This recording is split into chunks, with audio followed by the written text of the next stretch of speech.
Breast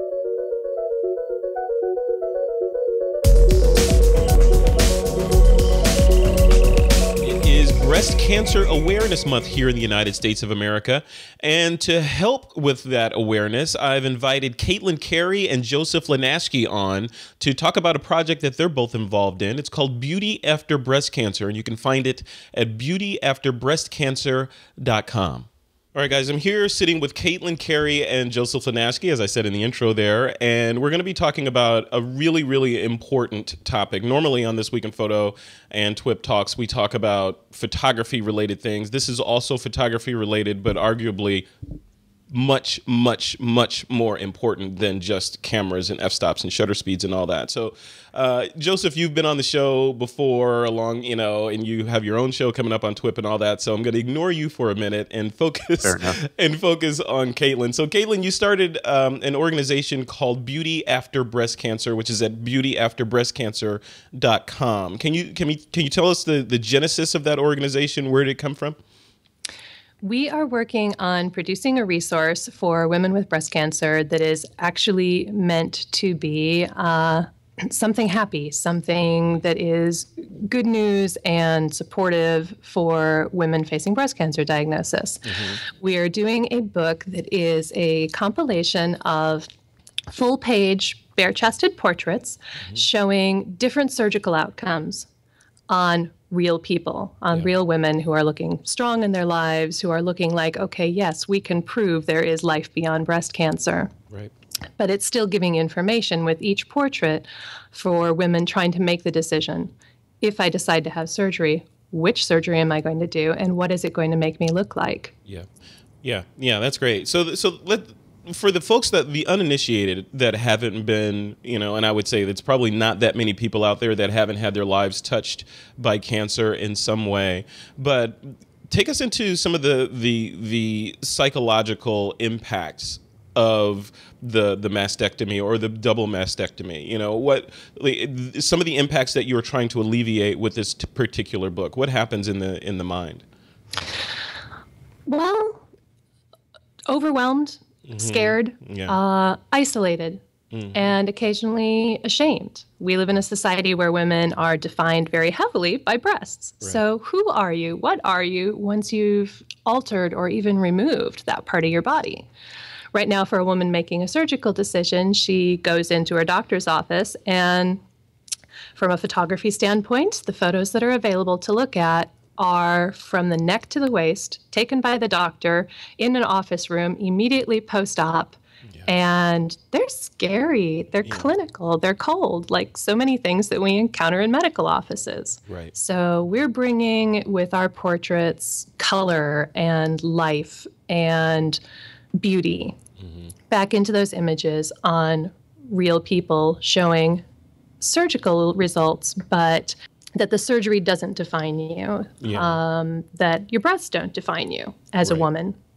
So then the final product for this book, so I'm getting a vision of it. So instead of having those kind of passport style photos that, and you're like, oh. Headless passport style photos. Yeah. So you're like, oh, yeah, I don't really want to have that done, So instead of doing that, that's where Joseph comes in. So Joseph, you kind of describe what you're going to be doing and what this end result book is going to look like.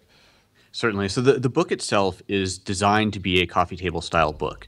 So this is a large format, beautiful book, beautifully printed, and of course with beautiful photos in it. And every 2-page spread will contain a primary photo and probably some secondary photos, along with the story of the person in the photo, their story, why they made the decisions they made, what was significant to them, just whatever it is that is their story. So this is a chance for Katelyn to interview them and tell the story that they want to get out there, why they made the decisions they did, and how it's affected them now, and how they are finding beauty after breast cancer. And then my job as the photographer is to create photos that represent their story, to tell their story of who they are and who they strive to be and that sort of thing. Okay. And then how is this and I assume that like you guys are saying, the ideal placement for this is in the doctor's office. It's a coffee table book. It's sitting there. Now, what about, what is the actual photos that are in the book? For example, on This Week in Photo, we're going to show some photos on the site. We can't show, because it's a general population site, we can't get that graphic on the site. How do you guys address that piece of it where there's, I would love to show that, but this segment of my audience may not want to see that right now? Right, absolutely. So what we've been shooting, the photos that will go into the book are, as she described, fully topless. This is showing off everything. If you're hiding anything, then it kind of defeats the purpose of that. Mm-hmm. But knowing that obviously we do have to have images that are media friendly, then we've been doing photos as well where the sensitive areas, I guess you'd say, are covered. Yeah. So we're shooting that way. We're shooting both so that we have the footage that we need for media coverage as well as what's going in the book. Yeah. Okay, let's talk a little bit about some of the statistics around breast cancer. I haven't done. I would consider myself in the general population of America. I have an understanding of it and empathy and all that stuff, but I don't have that. The level deeper that I'm sure you've done the research and you're in the weeds and you understand the minutia of it. From a high level, just looking at the United States alone, what are some of the statistics of the Americans that are affected by this? That was one of the most surprising parts to me, too.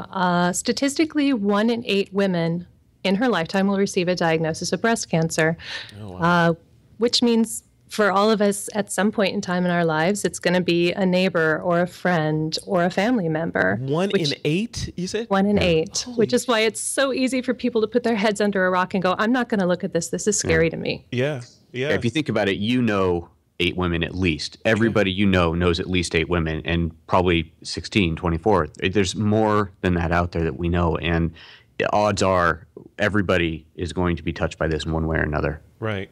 So do we have any information regarding what's driving these numbers? I mean, what does the ramp look like? If you rewind back to say 1930 versus 2015, 2014, are we looking at gazillions more cases, and why? The biggest shift in the numbers is that it's more and more younger women being affected.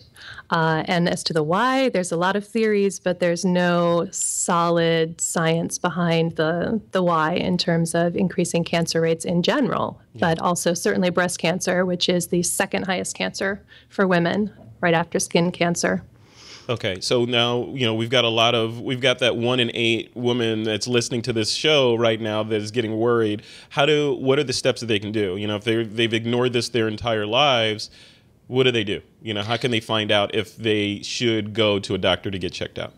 Mammograms are essential. 80 to 90% of breast cancers are caught early just through a simple mammogram. And the earlier people catch themselves, the more options that they have. Our treatments are getting better. Our options are getting better. And with numbers that are this frightening, as I looked into the statistics, I also saw just over 230,000 women a year in the United States. That's how many new breast cancer diagnoses are being received. And so we flipped it and we said, okay, fine. Then 235,000 women a year is the number of women we want to help with this project. Yeah, this is great. I want to give these women some reason to feel less isolated. I want to give them some way to be able to talk about this in an easier format. How do you begin this discussion with your family? Yeah. When I did a preventative mastectomy at the age of 29, my questions were things like, how do I explain this to my boyfriends? Right, yeah. I was dating. What an awkward conversation. Yeah. There's lots of different questions facing these women in terms of intimacy, in terms of their own beauty, their own sense of self. Suddenly, in some cases during treatment, going from a very strong person to, for a while, going to a very helpless person before you're able to resume that strength again. And there's just so much information that is so intensely overwhelming, and there is nothing in the medical community that currently offers any sense of hope or inspiration or information without being intimidated during that time period. Yeah. And so as much as I could wish that I could offer women the cure, if I can't do that, at least I can offer hope. Yeah, and hope surrounded by information, because information, we as humans can digest that and form our own sort of comfort level based on, it's not that bad, especially with photos, right, Joseph? So on the photo side of things, I want to talk a little bit about how you're approaching this, but backing up from that, why are you taking on this project? I know you're a successful photographer. You've got your own studio. You're busy. You got a million things going on. And, Sure. Tell me about that drive behind it. Yeah, absolutely. So it started about a year and a half ago. A mutual friend introduced us because Katelyn was looking for a photographer or a series of photographers to do the project. And I think the initial idea was to have a different photographer for every subject, for every person featured. And we talked it through, and I was really interested in being involved with it, and ultimately decided that it would be easier for the project, better for everything, if one photographer could stay involved for the entire thing. And so we talked through the logistics and decided that I would be willing to do that. And for me personally, at the time, it was quite the timing. But at the time, a very good friend of mine was going through breast cancer surgery and all the follow-up chemo, and it was certainly a horrible experience for her, as it is for basically everybody out there. Yeah. And so, being that was happening to such a close friend of mine, I became one of those statistically involved. This has touched someone very close to me. And so it just made it all the more important for me to get involved and be able to help people like that. Yeah, that's great. So then from a technical standpoint, photographers are like, okay, I get that piece of it, your motive and motivation, but what about the technical execution of it? So how do you take a subject like this that could be clinical easily, take one step to the left and it's clinical, like Katelyn was saying, how do you make it Linaschke beautiful? It's really all about the story, right? Telling the story of these women. And so the interview really has to happen first. Katelyn will interview the person, interviews the subject, and finds out what it is that drives them, why they made the decisions that they did, and we weave that story into the photo.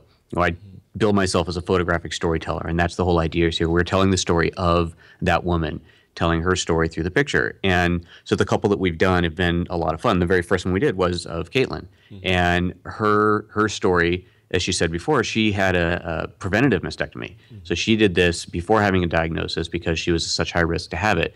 And the main reason that she wanted to do this was so that she could be there for her children. She wanted to have children one day, wanted to be there for them. And so involving her two young children in the shoot was paramount for that. That was the impetus. We need to have the kids in the shoot. Yeah. And for her family, water is huge. The babies are water babies. She loves the water. And so we found a way to integrate that. And it was beautiful. And you'll see on the photos here that what we were able to do is we borrowed space at a local spa. And it's these beautiful kind of hot tub type environments, and the background's really nice. It's a very nice, tranquil kind of place you'd go to for a relaxing afternoon, spa and a tea, that sort of thing. Yeah. And we shot early in the morning, and we lit it to make it look like sunrise. It's all enclosed, so it's very cold light in there, but put in a big studio light on a massive softbox that was gelled to make it look warm, so we had sunrise type light. Yeah. We used a smoke machine to put mist on the water, so it looked like an early morning in the misty cold water type of a shoot. Oh, cool. And it was cool. It came out beautiful. Yeah. And we had a lot of fun with the kids in the water. The water's nice and warm. It's a cool morning, warm water. The kids were having fun, splashing around, and we got some really beautiful photos out of that. Yeah, see, when you first described this to me, Joseph, the vision I had in my head was, okay, Joseph is, you're looking at the clinical photographs in the doctor's office that they would take, right? Snapshot, whatever, front lighting. It's horrible. It's horrible. Yeah, it's horrible. There's no other word to describe it, I'm sure. What I was thinking was, okay, Joseph's going to one-up that. He's going to go in there with a softbox and shoot it and maybe put the camera off to the side a little bit. But you're doing full-on commercial-type fashion shoots around this, it sounds like, right? Yeah, absolutely. It's all about what that story is. Another example that we have was Tony, one of the ladies that we've shot. And her thing was she wanted to have something worth flashing, right? Isn't that? Yep. Yeah. I need something worth flashing again. Nice. And so we have a couple different setups that we did with her, but one of the most fun one is she is flashing the camera. And she's making a great face at the camera, just a very funny face. She's just an incredible individual. And her choice for reconstruction is very interesting. And for me, it's something I'd never seen before. And Katelyn, why don't you describe what she did and the choices that she made for her reconstruction? Tony decided that there's two stages to reconstruction. One is reconstructing the breast, and the other is reconstructing the nipple separately. Mm-hmm. And a lot of time, that's a tattoo. Tony decided she had no use for a tattooed nipple. Mm-hmm. So she held off, wasn't sure what she wanted to do to complete her surgery yet, but then asked her husband one day in the shower, what will make you feel comfortable touching me again? And his answer was, well, we could tattoo a nautilus shell on one, and it really made her think too. She's like, a nautilus shell? That's awesome. And she remembered this T-shirt that he bought her when they were courting. And it was a nautilus shell, and it had become somewhat symbolic for their relationship. And so she just shrugged and went, you know what? Why not? And she found a tattoo artist, and she has this big swirling nautilus shell on one side and a big branching tree coming up the other. And these are the tattoos that were symbolic and meaningful to her. And a lot of women are choosing to do this. They're choosing to do tattoo work. It's not, I guess, surprisingly cathartic for someone to choose their own choice of scar or mark to put over the scars that have been pushed on them. Yeah. And so I'm seeing a lot of tattoo work with women, and there'll be a lot of that, I think, involved in the book as well. That's great. So let's take it to the book a little bit, and specifically the Kickstarter campaign that you guys are running to fund the book. So first of all, how's that going? We're what is it, October 16th, 2014 right now. So what's the goal, and where are you right now in reaching that goal?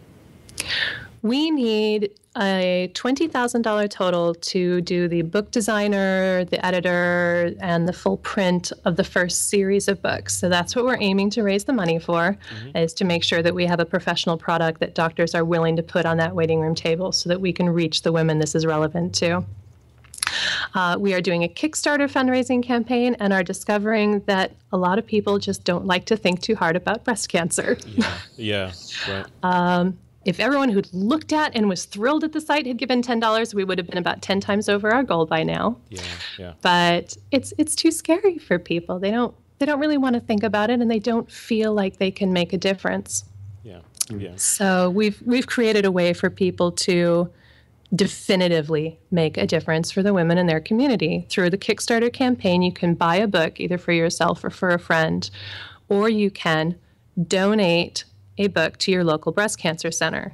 And with each book donated, we look at the biggest cancer center or breast center in that person's area. We send a book along with a bunch of other patient resource materials to that center, and each book reaches at least 300 people. Love it. And once again, people can find that at beautyafterbreastcancer.com. And of course, in the blog post for this episode, we'll link to that site, to your site, as well as to the Kickstarter campaign. So any final thoughts from either of you on, what you'd like to leave the TWiP listeners with? Katelyn, I'll let you go first. What would you, any parting shots for the photographers out there? Well, we're shooting a challenging community. It's how to take someone who's feeling vulnerable and put them in a topless shoot and still make it come through a joyful and a fun experience. And Joseph may have some tips on how he's managed that one, but he's done a fabulous job of it.